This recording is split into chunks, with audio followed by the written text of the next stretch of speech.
सभी छोटे बड़े श्रोताओं को सुनीता भटनागर का प्यार भरा नमस्कार। ऑडियो स्टोरीज के हमारे चैनल कहानी जगत में आप सभी का स्वागत है। हिंदी कहानियों की श्रृंखला में आइए आज सुनते हैं सूरज प्रकाश जी द्वारा रचित कहानी पत्थर दिल। शिरीष, कैसे हो? फोटो से तो यही लगता है आगे के सारे बाल झड़ गए हैं, शायद चांद भी निकल आई हो। चश्मे का नंबर तो पता नहीं बदला या नहीं, पर इस फोटो में तुमने जो चश्मा लगा रखा है तुम पर जंच रहा है। वह पहले वाला लापरवाही का सा अंदाज शायद अभी भी छोड़ा नहीं तुमने। बधाई लो। तुम हैरान हो रहे होंगे ना, कौन पाठिका है जो इतनी बेतकल्लुफी से लिख रही है? जानती है क्या मुझे? हाँ शिरीष, जानती हूँ तुम्हें, तभी तो लिख रही हूँ। तुम भी शायद मुझे भूले नहीं होंगे। आज ही एक पत्रिका में तुम्हारी ताजा कहानी देखी और साथ में सचित्र परिचय, तो लिखने का मन हो आया। नहीं, इतना लंबा पत्र तुम्हारी कहानी की तारीफ में नहीं लिख रही हूँ। मेरे जैसी नासमझ पाठिका तुम्हारी कहानी का कहाँ मूल्यांकन कर सकती है भला? हाँ, आज मैं तुम्हें खुद एक कहानी लिख रही हूँ, पर वचन दो इसे कहीं छपवाओगे नहीं। बस सिर्फ पढ़ना और इसे अपने तक ही सीमित रखना। तुम्हें मुझसे शिकायत रहती थी ना कि मैं बहुत कम बोलती हूँ, एक एक दो दो शब्द के वाक्य। तो लो, आज ढेर सारे शब्दों में अपनी बात कर रही हूँ। पिछली सारी कमी पूरी हो जाएगी। मैं श्री पर्णा हूँ, याद आया? नहीं, Shriparna Mehra, roll number 53, BA second year. तुम्हारा रोल नंबर तो 52 था। मैं ये सब यूं लिख रही हूँ जैसे सचमुच रोल नंबर के जरिए ही हम एक दूसरे को पहचानते हों। दरअसल मेरा रोल नंबर आते ही तुम मेरा यस सर सुनने के लिए एकदम तैयार होकर बैठ जाते थे, इसीलिए याद रह गया।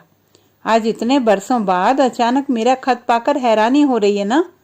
हैरानी तो तुम्हें उस दिन भी बहुत हुई होगी जब मैं अचानक गायब हो गई थी। 12 मार्च थी उस दिन, सन 74।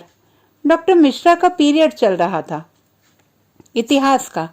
तभी चपरासी मुझे बुलाने आया था। ऑफिस में मेरे लिए एक जरूरी फोन था। फोन अटेंड करते ही मैं तुरंत क्लास में आई थी, सर से अनुमति ली थी और फिर लौट कर कॉलेज में कभी नहीं आई थी। मुझे बाद में पता चला था कि तुमने बहुत कोशिश की थी पता लगाने की कि मैं अचानक कहाँ गायब हो गई, पर तुम्हें कोई कुछ नहीं बता पाया था। बताता भी क्या? बताने लायक कुछ होता तो सबसे पहले मैं ही तुम्हें बताती। मेरे घर जाने की हिम्मत तो तुम जुटा ही नहीं पाए होंगे। हो सकता है तुमने मेरा बहुत बहुत इंतजार भी किया हो। तुम्हारे कुछ नोट्स भी मेरे पास थे, शायद उन्हीं के लिए याद किया हो और बाद में उम्मीद छोड़ दी हो। यह भी हो सकता है कि तुम्हें सारी बात का पता चल गया हो और तुमने मेरे लिए बहुत अफसोस जाहिर किया हो। खैर, ये तो मेरे ख्याल ही हैं। सच क्या था वही सब आज तुम्हें लिखने जा रही हूँ। घर पहुंचते ही पता चला था जचगी में दीदी की डेथ हो गई है जयपुर में। मेरे तो हाथ पांव ही सुन्न हो गए थे सुनकर। माँ वहीं गई हुई थी उसके पास। पापा, वीनू भैया और मैं लगातार 10 घंटे ड्राइव करके पहुंचे थे वहां। बस हमारा ही इंतजार किया जा रहा था। दीदी सबको बिलखता हुआ छोड़ गई थी। अपने नन्हे से बेटे का मुंह भी नहीं देख पाई थी बेचारी। उसे दूध पिलाने की तो नौबत ही नहीं आ पाई। सारे घर में कोहराम मचा हुआ था। क्या होगा इन छोटे छोटे बच्चों का? कैसा अभागा जन्मा कि माँ का दूध तक नसीब नहीं हुआ। कैसे संभालेंगे रंजीत इन्हें? 9 साल का शेखर तो फिर भी थोड़ा समझदार है। 3 साल की प्रियंका को समझ में नहीं आ रहा था यह सब रोना धोना क्यों मचा हुआ है। उधर जीजाजी सदमे की वजह से एकदम चुप हो गए थे, बस पथराई आंखों से सबको देख रहे थे। जब रोते हुए शेखर ने चिता में आग दी तो वे अचानक फूट फूट कर रो पड़े थे और शेखर को सीने से भींच लिया था। मुझे वहां जाते ही बच्चों की देखभाल में व्यस्त हो जाना पड़ा था। मैं खुद रोती और नन्हा शांतनु मेरी गोद में रोता रहता। मेरे सीने में मुंह घुसेड़ता, पर कहां से उसे कुछ मिलता।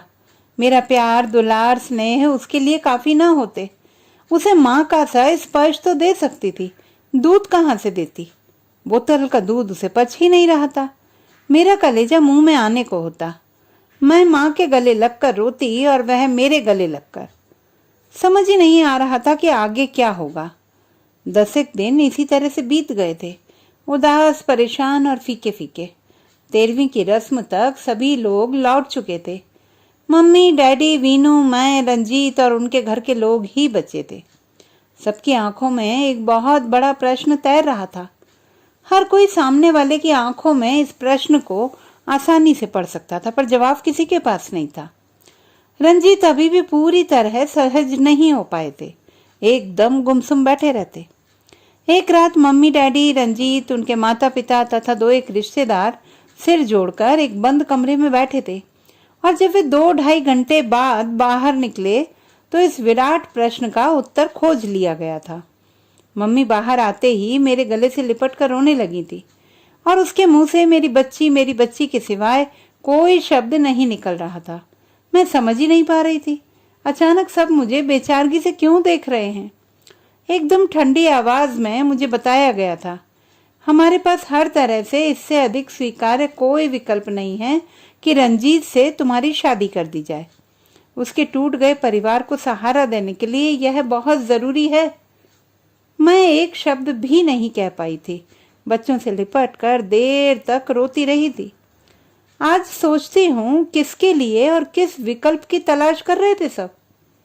मेरे बारे में फैसला कर रहे थे और मुझसे पूछा तक नहीं गया था, सिर्फ फैसला सुना दिया गया था।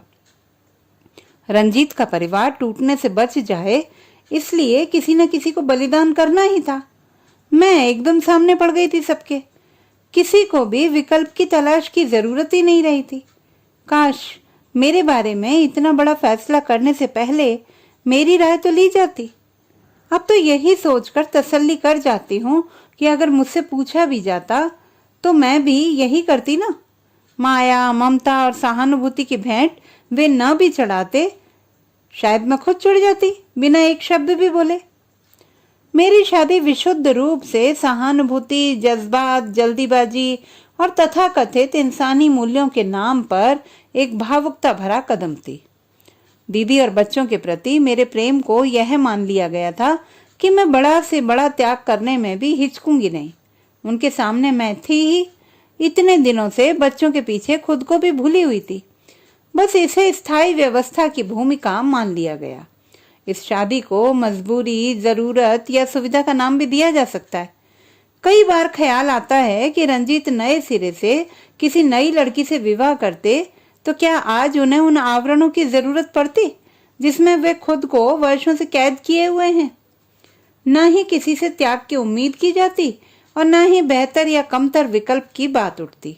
लेकिन मैं भी ये सोचती हूँ कि अगर मेरी शादी यहाँ न हुई होती तो मैं उतनी सुखी या दुखी होती जितनी आज हूँ। क्या मेरी पसंद के आदमी से शादी होने पर मुझे उससे वे सब शिकायतें ना होती जो आज रंजीत से हैं?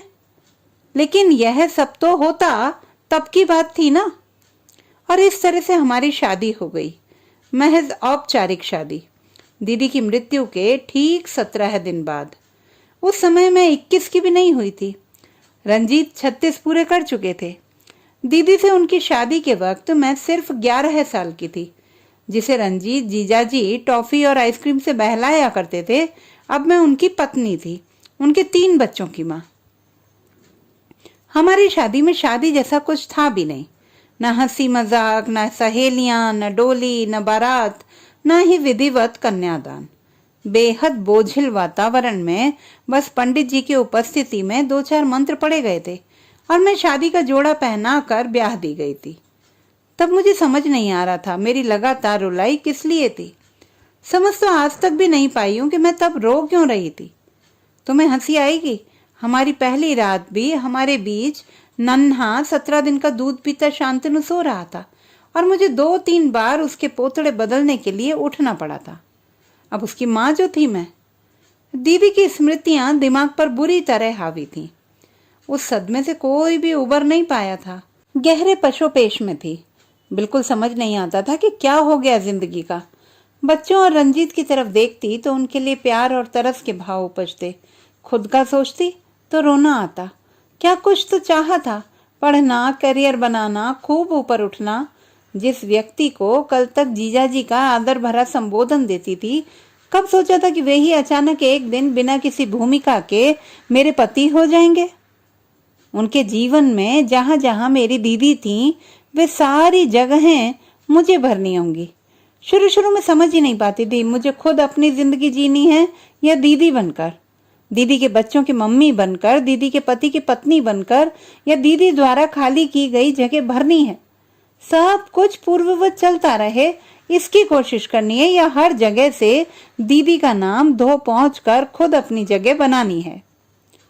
तुम्हें मैं कैसे बताऊं शिरीष, कितना कितना रोती थी मैं उन दिनों। एक भूमिका निभाना शुरू करती तो दूसरी भूल जाती, दूसरी में मन रमाने की कोशिश करती तो तीसरे में कंफ्यूज हो जाती।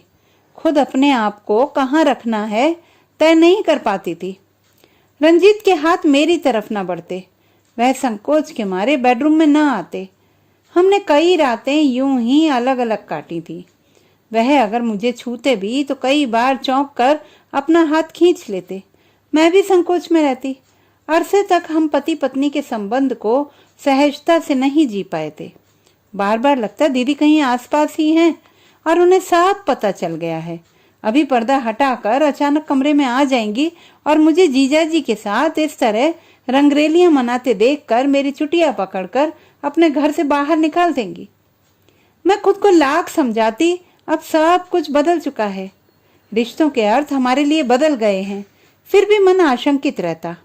इन सब के बावजूद खुद सहज रहते हुए भी उन्हें सहज रखने की कोशिश करती, पर वह न जाने मौन के किस अंधे कुएं में उतर गए थे।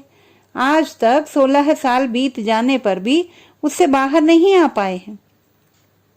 जब पहले दीदी के घर जाती थी तो बच्चे लाड़ लड़ाते हुए मेरे पास सोने की जिद करते, मुझसे बहुत हिले हुए थे। अब मैं उनकी माँ बनकर आ गई थी तो वे मुझे अविश्वास से देखने लगे थे। इस बदले हुए थोपे हुए रिश्ते को स्वीकार नहीं कर पा रहे थे। हर समय सहमे सहमे रहते। मम्मी के न रहने से परेशान वैसे ही थे। शेखर को तो खैर इतनी समझ थी। प्रियंका महीनों तक मम्मी के पीछे पागल रही। उसने मम्मी को अस्पताल जाते हुए देखा था, वापस तो वह आई ही नहीं। सो प्रियंका अक्सर दरवाजे पर खड़ी मम्मी की राह ताका करती। मम्मी संबोधन तो खैर मुझे शांतनु के बोलना सीखने के बाद से ही मिलना शुरू हुआ था। अरसे तक हम दोनों का संवाद नपे तुले शब्दों तक ही सीमित रहा। हम जरूरत भर बात करते। घर पर हर वक्त मनहूस सा सन्नाटा पसरा रहता। खाना खा लीजिए, चाय पी लीजिए, आपके कपड़े रख दिए हैं, नहा लीजिए, जैसी निहायत जरूरी सूचनाएं ही रह गई थी। संबोधन तो हमारे पास अरसे तक नहीं रहा। नाम से बुला ना पाती, अभ्यासवश मुंह से जीजाजी ही निकलता। वह दीदी को अपर्णा न कहकर रिन्नी कहकर पुकारते थे। मेरा घर का नाम पढ़ना था। वह अक्सर मुझे भी रिन्नी कहकर पुकार बैठते। अपनी गलती का एहसास होने पर हम देर तक नजरें चुराते रहते। दीदी की पहली पुण्यतिथि पर मैंने उनका विधिवत श्राद्ध किया था। दान पुण्य करके उनकी आत्मा की शांति के लिए प्रार्थना की थी। दीदी की पहली पुण्यतिथि के ठीक 17 दिन बाद हमारी शादी की पहली वर्षगांठ थी। हालांकि उस शादी में ऐसा कुछ भी नहीं था जिसे याद रखा जाता। यहाँ तक कि उस मौके पर कोई तस्वीर भी नहीं खींची गई थी। लेकिन शादी तो फिर भी शादी थी। बेशक उनके लिए दूसरी हो, मेरे लिए तो पहली थी। वैसे भी दीदी को गुजरे साल से ऊपर गुजर चुका था और हम सब ने नई परिस्थितियों में नए रिश्तों को स्वीकार करके जीना शुरू कर दिया था। रंजीत को हमारी शादी की पहली वर्षगांठ याद नहीं रही थी। अरसे तक याद नहीं आई थी। जीवन उनका ढर्रे पर चलने लगा था। लगता था उन्होंने अपने जीवन से सभी अच्छी अच्छी तारीखें, चीजें मिटा दी थी और अब जो कुछ बचा था उनकी दृष्टि में उसमें सेलिब्रेट करने जैसा कुछ भी नहीं था। मैं चुप रह गई थी, याद नहीं दिलाया था उन्हें। यही सही। शादी के बाद जब पहला जन्मदिन आया था तो दीदी को गुजरे ज्यादा अरसा नहीं हुआ था। मैं उनकी स्थिति समझ सकती थी। लेकिन जब शादी के बाद मेरा दूसरा जन्मदिन भी उन्हें याद नहीं आया तो मैं बहुत बहुत रोई थी। भला ऐसी भी क्या रुग्ण आ सकती कि जो अब तक नहीं है उसके लिए आप हर समय उदास गमगीन बने रहे हैं, और जो है, जिन्होंने आपके और आपके परिवार के लिए अपना सब कुछ न्यौछावर कर दिया, वह कहीं नहीं है। जब मैं उनकी साली थी तो हर साल कोई ना कोई तोहफा जरूर भेजते थे। कैमरा तक दिया था उन्होंने मुझे। और अब पत्नी बन जाने पर इतनी बड़ी सजा। ऐसा भी नहीं था कि हमने इस दौरान बच्चों के जन्मदिन न मनाए हों। बेशक छोटे पैमाने पर ही सही, बच्चों को उनकी इस छोटी सी खुशी से मैंने कभी वंचित नहीं किया था। खुद रंजीत के जन्मदिन पर मैंने उन्हें एक बढ़िया रेडीमेड शर्ट दी थी, केक बनाया था, उन्हें सरप्राइज दिया था कि आज उनका जन्मदिन है। अपने जन्मदिन के प्रति मैं शुरू से ही बहुत सेंसिटिव हूँ। इसे इस तरह गुजरते देखकर मैं बहुत रोई थी, झटपटाई थी। दूसरी बार यह हो रहा था। मम्मी पापा ने भी शायद मुझे विदा कर देने के बाद यह तारीख याद करने की जरूरत ही नहीं समझी थी। केवल वीनू भैया का खूबसूरत कार्ड आया था जिसे मैंने तुरंत छिपा दिया था, मानो उसकी खबर पाकर हंगामा मच जाएगा। ऐसा भी नहीं था कि अब तक रंजीत मुझे मानसिक और शारीरिक तौर पर स्वीकार न कर पाए हों। अपने अंतरंग क्षणों में उन्होंने कई बार कहा था, पर्णा तुम न आती तो मैं बिल्कुल टूट जाता। क्या होता इन बच्चों का और मेरा। और वह मुझे बेहद प्यार करने लगते। लेकिन सुबह होते ही बिल्कुल बदले हुए इंसान होते, एकदम रिजर्व और अपने आप में गुमसुम। मैं उन्हें अक्सर कहती, चलिए कहीं घूम आए, चेंज हो जाएगा, लेकिन वह टाल जाते। मन नहीं करता कहकर घर से भी ना निकलते। शहर से बाहर तो दूर, दोस्त परिचितों तक के घर जाने से भी वह कतराते। एक बार ऑफिस से आने के बाद अगली सुबह ही बाहर निकलते। उन्होंने शायद यह धारणा सी बना ली थी कि श्री पर्णा की तो कोई इच्छा ही नहीं है। सारा दिन घर और बच्चों के साथ मारामारी करके उसकी भी तो घर से बाहर निकलने की इच्छा हो सकती है। यह जानने मानने की जैसे जरूरत ही नहीं थी उन्हें। जब दीदी थी तो वे लोग हर साल कहीं ना कहीं घूमने निकलते थे। मेरी शादी के 4 साल तक रंजीत ने एक बार भी नहीं कहा कि चलो अब बहुत हो गया, कहीं घुमा लाएं तुम्हें। इन वर्षों में हम केवल 2 बार उनके घर कानपुर गए और एक बार मैं मायके आई। वह भी इसलिए कि वीनू भैया की शादी थी और जाना जरूरी था। बाहर जाना तो दूर, वह कभी भूल से भी नहीं कहते कि चलो पर्णा आज कहीं होटल में खाना खाते हैं, या चलो तुम्हें एक नई साड़ी ही दिलवा दें। 20 बार टूर पर जाते हैं, बच्चों के लिए कुछ न कुछ लाते हैं, चाहे अपनी मर्जी से या उनकी मांगें पूरी करने के लिए। उन्हें कभी सोचता ही नहीं कि पर्णा के लिए भी कुछ ले जाया जा सकता है। उसकी भी कभी इच्छा हो सकती है कि कोई गिफ्ट मिले। हर बार मुझे ही कहना मांगना पड़ता है। अगर शिकायत करो तो बिना खिसियाए कहेंगे, तुम भी कह सकती थी, मांग सकती थी, न लाकर देता तब कहती। अरसे से कुछ भी मांगना कहना छोड़ दिया है। अपनी शॉपिंग खुद ही करती हूँ।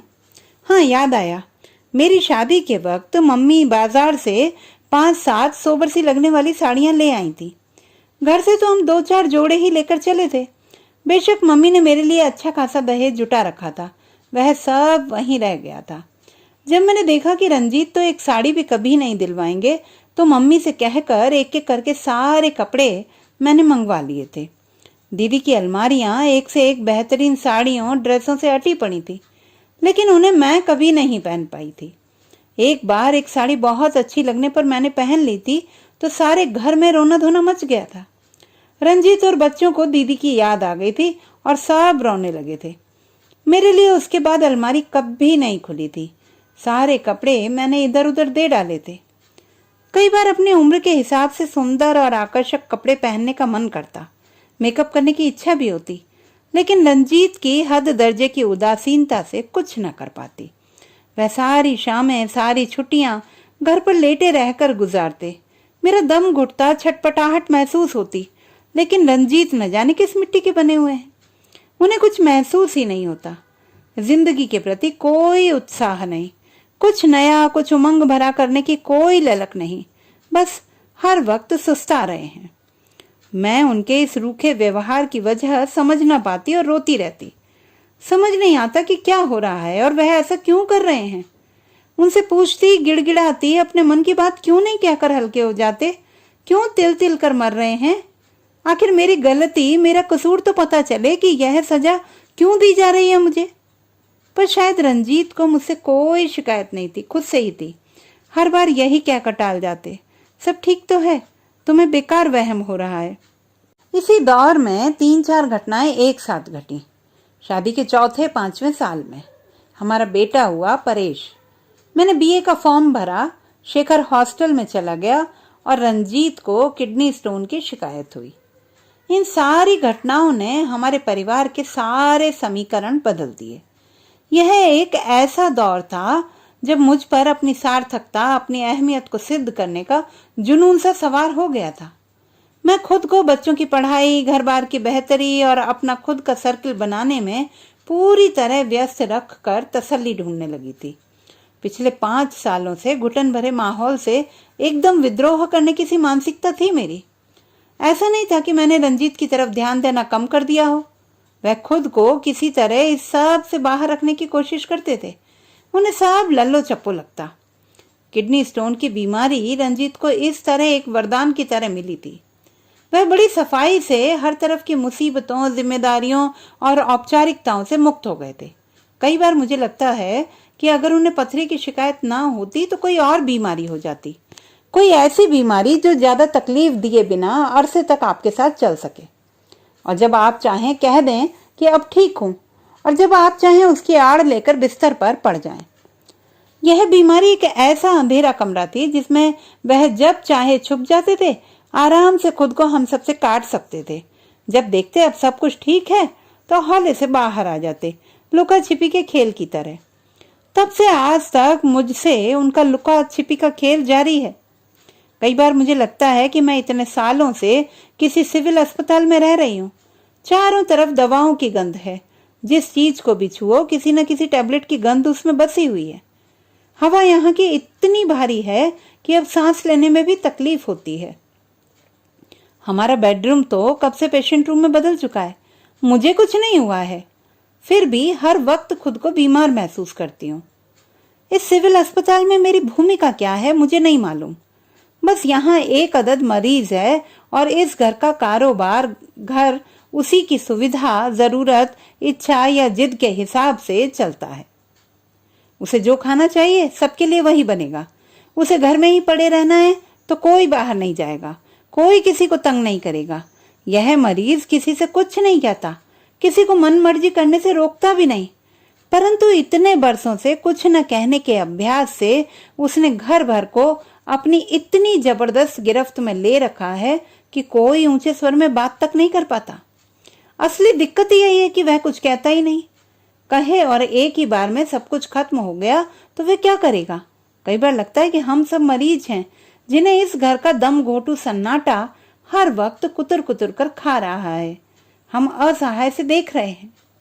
यह मरीज सारा दिन अपनी दवाइयों की दुकान सजाए रहता है। कभी होम्योपैथी का इलाज करवा रहा होता है तो कभी एलोपैथी, यूनानी या आयुर्वेदिक का। पता भी नहीं चलने देता कि कब इलाज बदल दिया। उसे शहर भर के किडनी स्टोन के डॉक्टरों, मरीजों की पूरी जानकारी है और वह अपनी बीमारी पर घंटों बातें कर सकता है।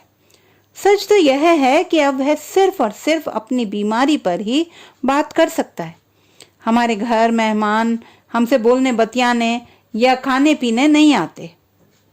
उसका राग पथरी सुनने आते हैं जिसे वह पिछले 10-11 साल से अनवरत गाए जा रहा है।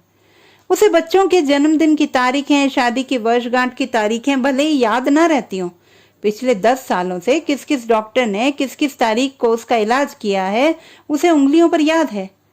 मजे की बात तो यह है कि लोगों का किडनी स्टोन एकाध ऑपरेशन से या यूं ही पेशाब के साथ निकल जाता है, लेकिन रंजीत का स्टोन पता नहीं किस पेड़ पर लगता है। जब देखो अपनी मौजूदगी का एहसास कराता ही रहता है। जब देखो उसे शूल उठते ही रहते हैं। कोई बड़ी बात नहीं, स्टोन की उसकी बीमारी तो कब की ठीक हो चुकी हो, बस उसे ही नहीं पता। उसने बच्चों को कभी पास बिठाकर बेशक होमवर्क न करवाया हो, किडनी स्टोन पर छपने वाला हर आर्टिकल जरूर पढ़ा होगा। कई बार वह बिल्कुल ठीक होता है, 1-1, 2-2 साल, लेकिन कतई जाहिर नहीं करता। वह उसे कवच की तरह ओढ़े रहता है, सामने नहीं आता सहज होकर। कितनी बड़ी यंत्रणा है शिरीष। हम पति पत्नी और हमारे 4 बच्चे कभी भी एक साथ बैठकर ठहाके नहीं लगाते, कहीं घूमने फिरने नहीं जाते। काफी अरसा लग गया था मुझे बच्चों को यह विश्वास दिलाने में कि अब मैं ही उनकी माँ हूं। अब तो स्थिति यह हो गई है कि मैं सगी माँ तो कब की बन चुकी हूँ, लेकिन रंजीत ही सगे पिता नहीं रह गए हैं। पता नहीं इस घर में पेइंग गेस्ट रंजीत हैं या हम बाकी लोग। तुम हैरान परेशान तो हो रहे होंगे शिरीष कि मैंने तुम्हें यह सब क्यों लिखा। मुझे तुम्हारी सहानुभूति नहीं चाहिए। वह तो इस जिंदगी में इतनी मिल चुकी है कि अब और नहीं सही जाएगी। दरअसल किसी ऐसे आदमी से कुछ कहने के लिए मैं कब से तड़प रही थी जो मुझे सिर्फ सुने, कोई प्रश्न ना करे। मुझे कोई भी तो ऐसा नहीं मिला जिससे मैं अपनी बात कह पाती, अपने मन का कुछ बोझ हल्का कर पाती और पूछ पाती कि यह सब मुझे ही क्यों मिला। क्या मुझे अपने तरीके से अपनी जिंदगी का यह स्वरूप सौंप दिया गया था? क्या उसे सजाने संवारने में रंजीत की कोई भूमिका नहीं थी? हमारी शादी की यह शर्त तो कतई नहीं थी कि वह सब कुछ मुझे सौंप कर एक आया, नर्स, नौकरानी या हाउस सर्वेंट बनाकर अपने ही बच्चों से दूर जाकर खड़े हो जाएंगे। मैं पूछना चाहती थी शिरीष कि मैंने इस घर के लिए इतना सब कुछ किया, नहीं, उसे त्याग का नाम नहीं दूंगी। उसके बदले में मुझे अपने ही पति से इतना क्रूर ठंडापन क्यों मिल रहा है? आज उनका परिवार एक ठोस आधार पर खड़ा है। शेखर आर्मी में कैप्टन है, प्रियंका डॉक्टरी कर रही है, शांतनु और परेश अच्छे अंक ला रहे हैं और मैं MA BEd होने के बावजूद नौकरी नहीं कर रही, क्योंकि मैं अभी भी मानती हूँ रंजीत, बच्चों और इस घर को मेरा पूरा समय मिलना ही चाहिए। मैं आज की नहीं सोचती, आने वाले समय की सोचकर मेरे माथे की नसें तड़कने लगती हैं। 5-6 साल बाद रंजीत रिटायर हो जाएंगे, तब तक बाकी बच्चे भी अपने करियर में लग चुके होंगे। तब 40-41 साल की उम्र से शुरू होने वाला हम दोनों के बीच का ठंडापन मुझे कब तक भोगना होगा, यह सोच सोचकर मरी जाती हूँ।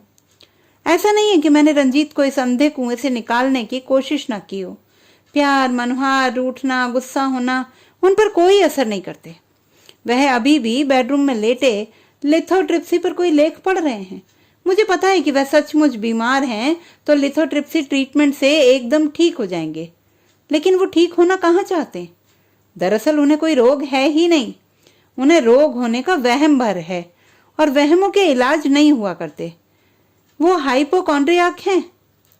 ये सारी बातें थी जो मैं किसी से कहना चाहती थी। आज तुम्हारी कहानी देखकर लगा कि तुम ही सही व्यक्ति हो जिससे मैं अपने मन की बात कह सकती हूँ। हम दोनों एक दूसरे को जानते समझते थे। अपने प्रति तुम्हारी भावनाओं को मैं समझती थी। तुम मुझे अच्छे लगते थे और मुझे पता है कि तुम्हारी उन दिनों की सारी कहानियों, कविताओं की नायिका भी मैं ही हुआ करती थी। शायद आगे चलकर हमारे संबंध और प्रगाढ़ होते, लेकिन ये सब तो तब होता जब होता। हुआ तो वही जो आज मेरे सामने है। तुम यह भी सोच सकते हो कि ये बातें मैं तुम्हें पहले भी तो लिख सकती थी। तुम्हारी कहानियां, उपन्यास पहले भी खूब छपे हैं, पर हर बार मैं खुद को एक मौका और देती थी। शायद कहीं कुछ हो जाए, स्थितियां बदल जाएं, लेकिन शायद बदलाव मेरे हिस्से में नहीं लिखा है। मैं अपना पता जानबूझकर नहीं लिख रही हूँ। नहीं चाहती कि तुम मुझे ढूंढते हुए आओ और जब सब कुछ खत्म होने को है तुम आकर मेरी और अपनी परेशानियां बढ़ाओ। तुम्हारे लेखन के बारे में तो खूब जानती हूँ, कामना करती हूँ और ऊपर उठो। तुम्हारे परिवार के बारे में जानना चाहती थी, पर उसके लिए पता लिखना पड़ेगा। तुम मुझे पत्र लिखो, ये मैं नहीं चाहती। एक बात और, यह सब पढ़कर मेरे लिए अफसोस मत जाहिर करना, ना ही यह सोचना कि तुम मेरे लिए कुछ नहीं कर पाए। उसकी जरूरत नहीं है। हाँ, कहीं भूल से अगर मुलाकात हो जाए तो यही जतलाना कि तुम मुझे नहीं जानते और ना ही तुम्हें यह सब कुछ पता है। फिर से वचन दो, इसे कहीं छपवाओगे नहीं। बस खत्म करती हूँ, श्री। तो दोस्तों, ये थी हमारी आज की कहानी। आपको कैसी लगी कमेंट बॉक्स में लिखना ना भूलें। चैनल को सब्सक्राइब करें, लाइक करें और मित्रों के साथ शेयर करें।